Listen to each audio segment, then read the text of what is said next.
உதகை அருகே தேயிலை தோட்டத்திற்குள் காயத்துடன் படுத்திருந்த புலி உயிரிழந்துள்ளது. கூடுதல் விவரங்களை செய்தியாளர் சிவசாமியிடம் கேட்கலாம். 2 நாட்களாக படுத்திருந்த புலியானது இன்று உயிரிழந்திருக்கிறது. என்ன காரணத்தினால் உயிரிழந்தது? விவரங்கள் இருக்கா சிவசாமி?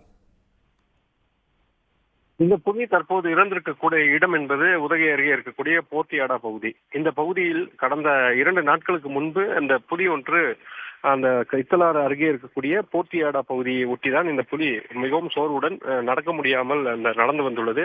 அதனை கண்ட பொதுமக்கள் உடனடியாக வனத்துறையினருக்கு தகவல் கிடைத்து அளித்தனர்.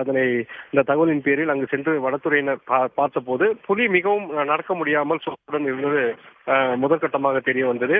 புலி ஏன் உடல்நிலையில் ஏதாவது பாதிப்பு ஏற்பட்டதா அல்லது மற்றொரு புலியுடன் சண்டையிட்டதில் ஏற்பட்ட காயங்களால் இது போன்ற மிகவும் மோசம் உள்ளதா என்று முதற்கட்டமாக அவர்கள் விசாரணை நடத்தியதில் கடந்த 31ஆம் தேதி அந்த இத்தலாறு வனப்பகுதியில் 2 புலிகளுக்கு இடையே ஏற்பட்ட மோதலில் இந்த புலிக்கு பலத்த காயங்கள் ஏற்பட்டிருக்கிறது.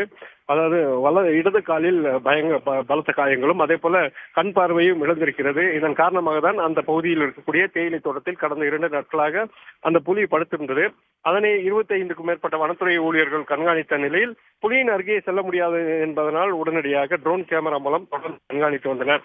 இந்த நிலையில் அந்த புலிக்கு மருத்துவ சிகிச்சை அளிக்கப்படும் என்று எதிர்பார்க்கப்பட்ட நிலையில் கடந்த 2 நாட்களாகவே அதற்கு மருத்துவ சிகிச்சை அளிப்பதற்கான அனுமதி என்பது வனத்துறை உயர் அதிகாரிகளிடம் கிடைக்காதனால் இந்த புலி கடந்த 5 நாட்களாக அந்த உணவு தண்ணீரின்றி தவித்து வந்த நிலையில்தான் இன்று காலை அதன் உடல்நிலை மிகவும் மோசமாகி காணப்பட்டது.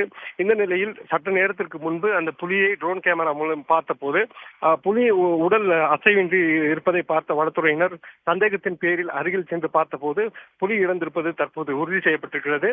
இன்னும் சற்று நேரத்தில் அதன் உடற்கூறு பாகங்கள் ஆய்வு செய்யப்பட்டு அது இறந்தது ஆண் புலியா, அதற்கு எவ்வளவு வயது இருக்கும் என்பது அந்த உடற்கூறு ஆய்வுக்கு பின் தெரிய வரும் என்று வனத்துறையினர் தெரிவித்திருக்கிறார்கள். அதற்கான நடவடிக்கையும் தற்போது எடுக்கப்பட்டிருக்கிறது. நன்றி சிவசாமி, விவரங்களை பகிர்ந்தமை. உடனுக்குடன் செய்திகளை தெரிந்து கொள்ள சன் நியூஸ் பெல் ஐகானை கிளிக் பண்ணுங்க.